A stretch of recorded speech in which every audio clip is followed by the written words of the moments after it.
Yo, what's up, guys? It's me, Brandini. Guess what? I got this. Oh, yeah. Amalgam Comics Super Soldier Man of War Issue 1. Oh, yeah. I will be talking about this tomorrow. I don't want to do it today because it's already too late, but I will be definitely talking about this tomorrow. Tomorrow! Yes! Captain America, Superman. If you basically don't know what Super Soldier is, he's an amalgam version of Captain America and Superman. Because comics. No, actually, it was because they wanted to put their two popular characters the 90s way, and Superman and Captain America were both very popular in their own respective universes before 1990s and during the 90s. And so that's why we have Super Soldier #1. Man of War, I mean. Yeah, Man of War. And you know what's funny? Technically, if you're looking at it in the Marvel multiverse way, the multiverse for Marvel Comics, this is technically in one of their Earths. This is. Yeah, technically this is a part of the Marvel multiverse. Yeah. Because this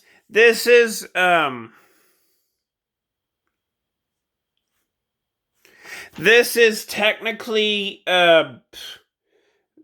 Marvel Earth number 9602, which got rewritten in 2005 to 962. I could be wrong, but don't judge me. I don't read Marvel comics anymore, and even if I want to, their SJW logic has gone off the rails. And I don't give a crap about SJWs, so yeah. I left Marvel Comics in 2007. I was a big fan during like 2005, 2007, and at the time, I just couldn't handle it because of constant events. I just decided, you know what? Screw that. I'd rather go to DC. At least DC, you can have your cake and eat it too. They're not constantly cramming events down your frickin' throat. Or constantly rebooting. Marvel tends to do that. DC doesn't. They only did it once for the New 52, and another for Rebirth because triggered fans got butthurt so easily that Wally West, oh my god, wasn't there no more. To be honest, I was with it. I was with the where the heck, I was with the where the heck is Wally West kind of, fanboys. Yeah, I don't like the New 52 version of Wally West at all. No way. No way. But yeah, this is technically in Marvel 9602, which got rebranded to just 962 in 2005. Funny thing though, because DC doesn't give a crap about this comic book ever being made. It's pretty much evident that about that because there's no such thing as amalgam universe in the current multiverse for DC. the current multiverse. The current one. Who knows? Maybe in the metaverse. Sure, why not? I'd like to think of it like that. But with this current multiverse situation, no. No way. No. The only canon thing that DC ever did with Marvel is they have the Cosmic Egg. Yes, the one that obliterated the Marvel Universe. Yeah, that one.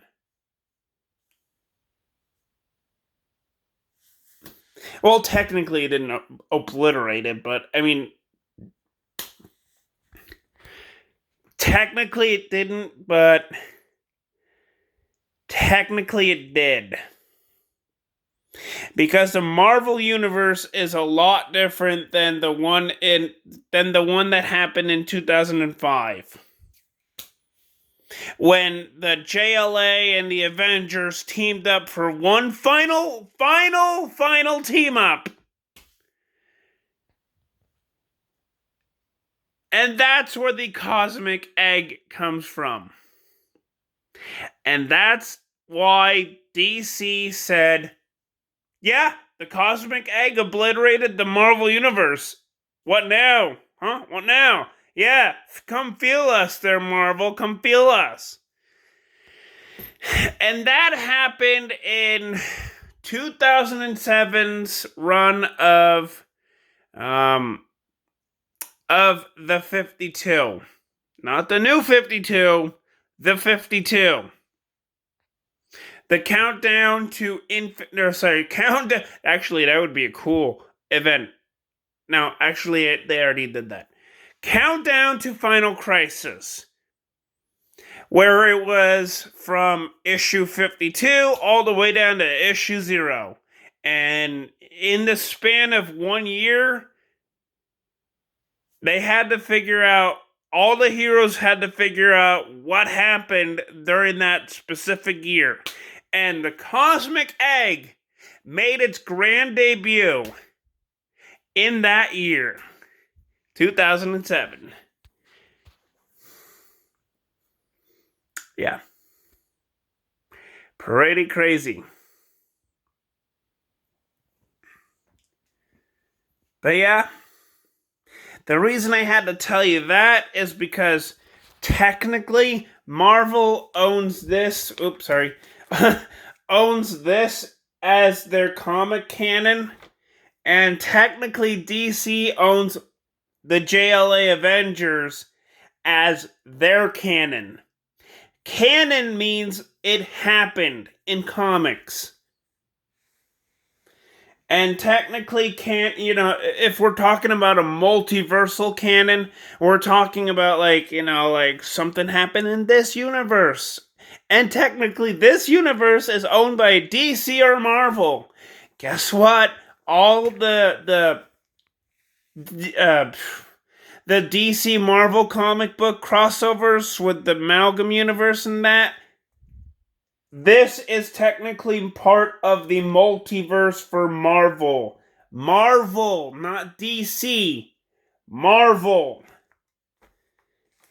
And technically, they have never used this guy, Super Soldier, or anybody else from the Amalgam Universe, because Marvel said that this universe is its own pocket universe. And that was it.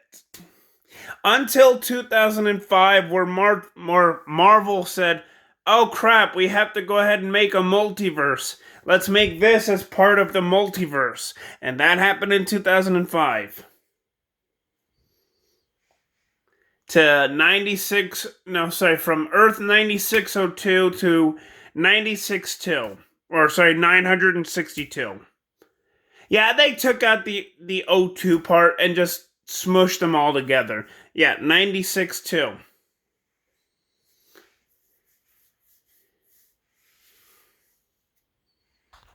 Well, basically, they switched the 0 and the 6, and they did that for 2005. So, yeah. Crazy!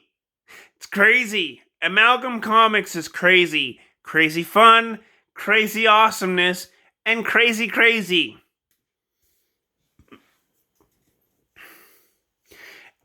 It's hilarious because that's what happened in 2005. One of the editors at Marvel said, yeah, we're just going to make this from Earth 9602 to 9062.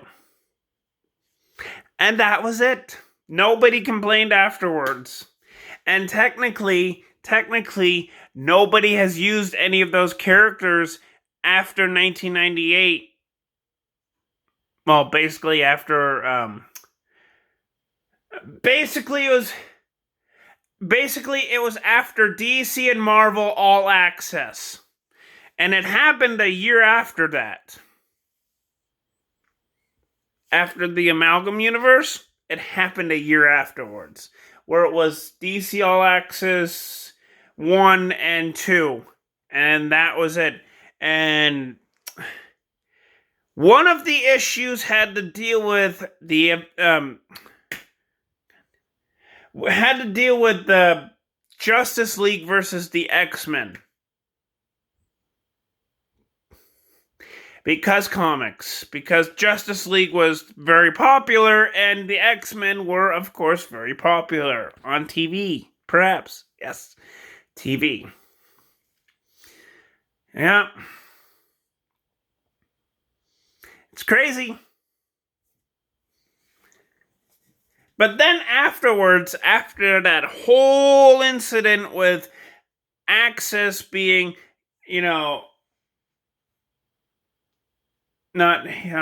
with Axel or Axis telling everyone else that the Amalgam Universe is its own pocket universe, everyone at Marvel and DC were like, okay, great, so we will never see each other again.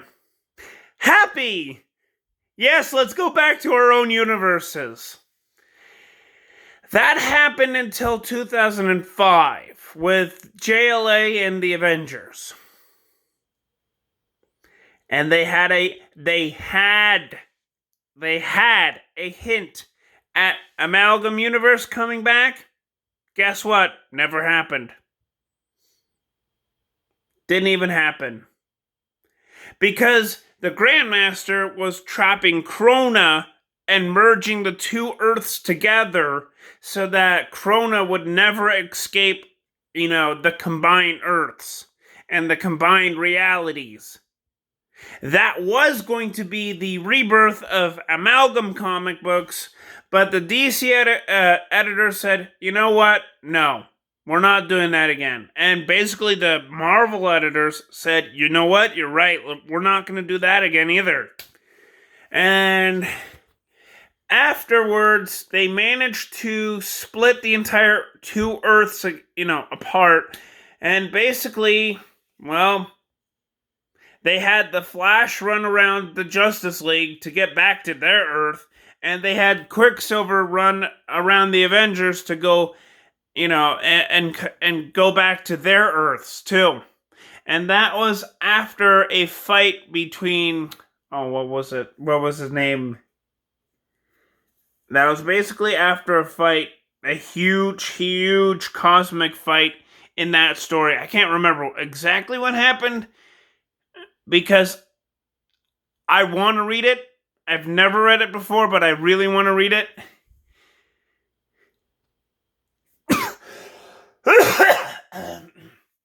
But yeah, I really want to read that book.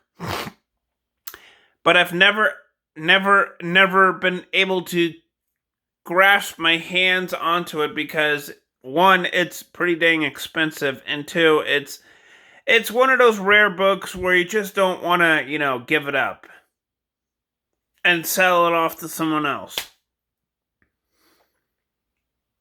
So, yeah, that's Amalgam comic books, and that's kind of the history that went afterwards. Kind of, because DC doesn't really want people to read Amalgam comic books anymore. Neither does Marvel, and you know what? Sucks to be them. Because this is a great book. And I love Jimmy Palmiotti as the inker. Oh my god, Jimmy Palmiotti? Oh, yes! He is the best inker. And I can say that. He has done a lot. He has gradually, he's kind of like Rob Liefeld. How Rob Liefeld was crappy at first and, eventually got better. Jimmy Palmiotti was very good at first, but got even better. That's why I love Jimmy Palmiotti's work. Whenever he does, his books with mostly DC nowadays, because, well, let's be honest. Let's be honest. He's done a lot for DC, and I'm pretty sure he's done a lot for Marvel and everybody else too, but he's sticking with DC nowadays, and I love it. Mark Waid, on the other hand, oh god, he was very known for controversial stuff. Like, he's now known for controversial stuff. I'm not gonna say it because, well, he's kind of like that. But, oh my god, but during the 90s, he was one of those Geoff Johns writers. He's not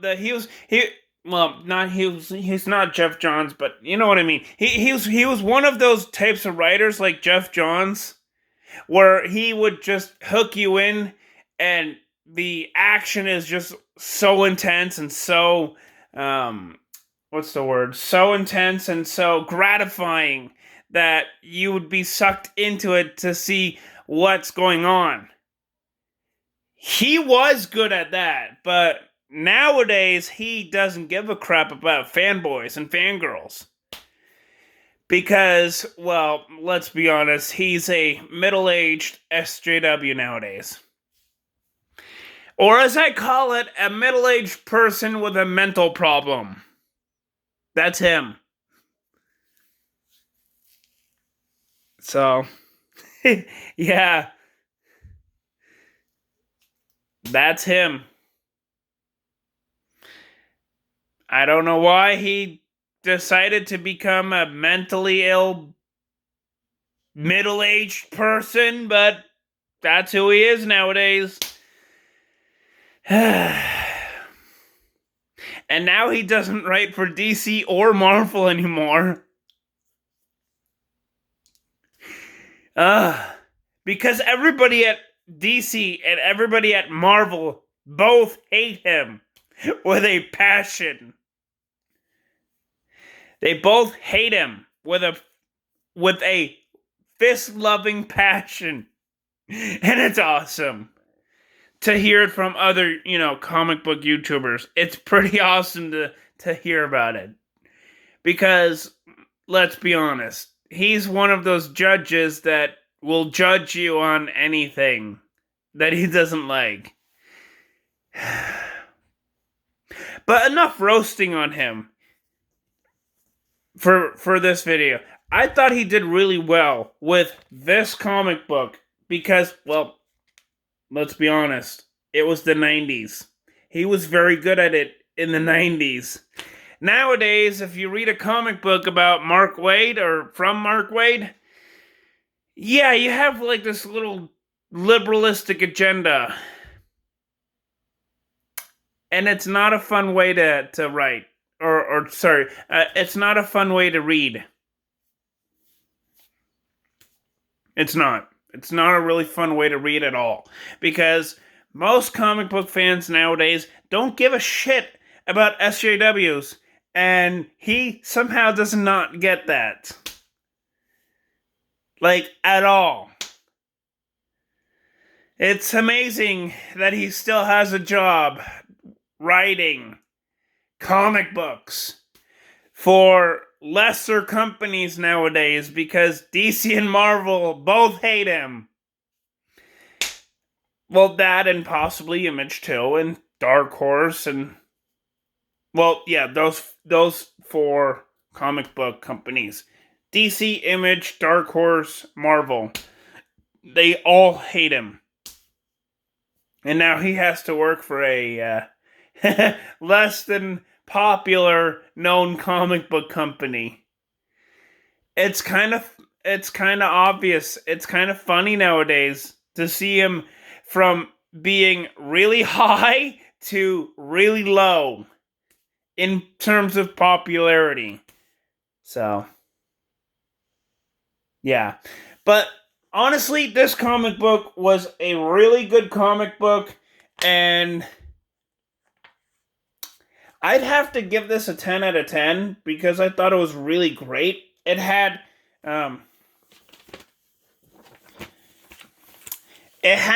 the Wizard, who is, well, the Wizard and Jay Garrick the Flash. It had Submariner again, but not with the mutants or anything like that. No. This is Namor and Aquaman. And then they had Sergeant Rock and the Howling Commandos. Both World War II comic book type heroes. Basically, Sergeant Rock is, well, Sergeant Rock. And the Howling Commandos are for Nick Fury and the Howling Commandos. Basically, in the Amalgam universe, both Sergeant Rock and Nick Fury... No, not Nick... Well... No, not really, no. Both Sergeant Rock, and Nick Fury's team, the Howling Commandos, are all in one. And, well,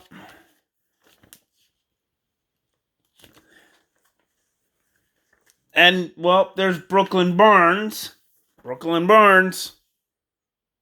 Yeah. He's Bucky Barnes and some kid named Brooklyn, I guess. Because...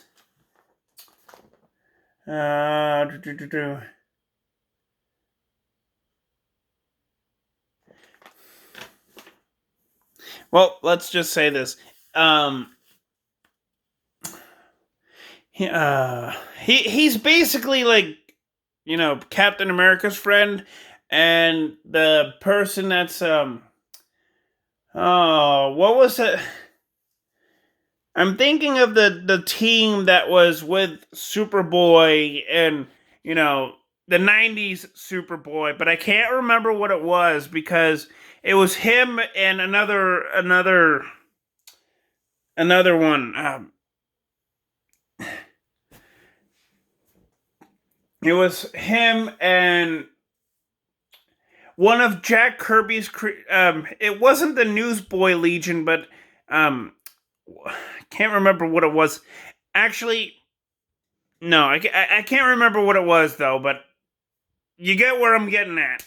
Because, well, I can't remember. I had it in, but I just can't remember it. But yeah, Jimmy Olsen is, well, Jimmy Olsen. And in the Amalgam universe, Red Skull and Lex Luthor are, well, Lex Luthor, Herr Luthor. And Baron Zemo's in it, of course, because, well, you gotta have him in there.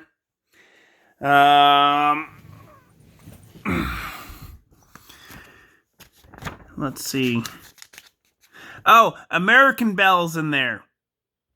Yeah. I'm trying to think.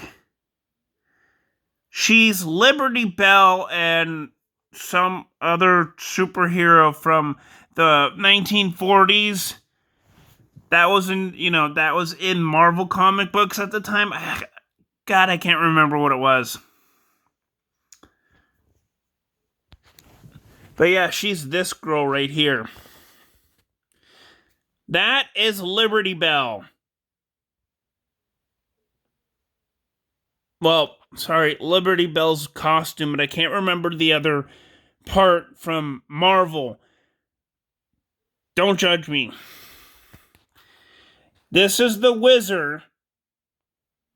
Yes, he's Jay Garrick the Flash and the Wizard. This is Submariner. He's Aquaman and Namor. Both fused into one. This is the Human Lantern. As many of JSA fans will see, this is the original this is the original Alan Scott and the original android, the Human Torch. All fused into one.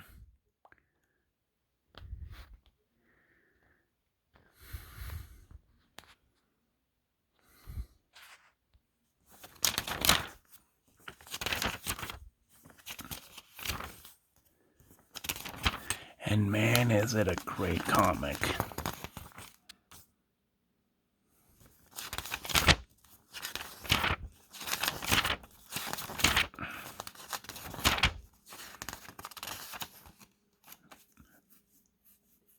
Oh, and guess what? For those people that have watched all the Captain movies, and you know who Peggy is? This is the amalgam version of, well, Agent Peggy.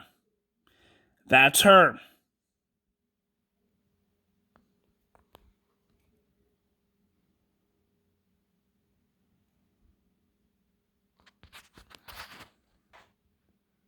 Yeah. That's for all the Captain America fans. That's her in the amalgam universe.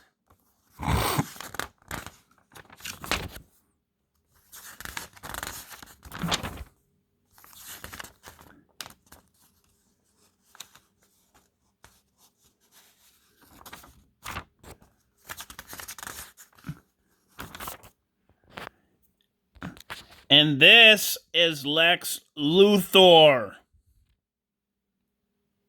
Or, as I should say, the Red Skull.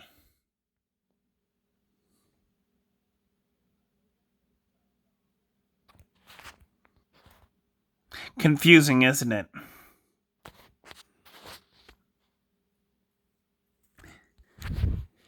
And this is Ultra Metallo.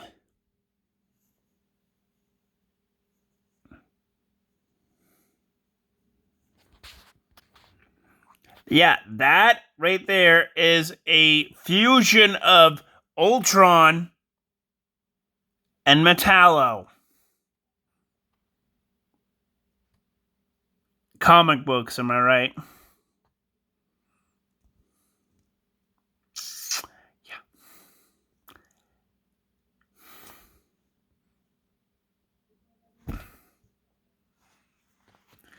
But yeah,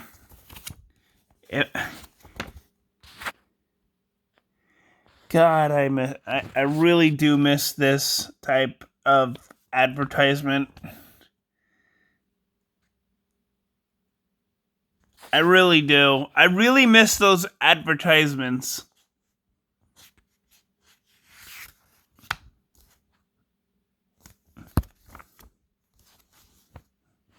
But yeah, what would I give this comic book?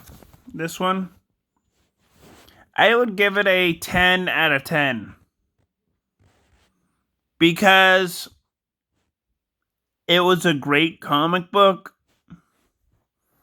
And I love Jimmy Palmiotti's work in it. His work has gotten so tremendously better than early 1990s. Like, he is so tremendously better at doing the inking and drawing and all that. He is the best inker that DC has to offer. And I'm not joking. I love his work. Because nowadays, his work tends to be a little bit cartoonish, but it works. It really works. But yeah, I will give that a 10 out of 10. Please like, subscribe right down there, please. Like right there. And yeah, peace.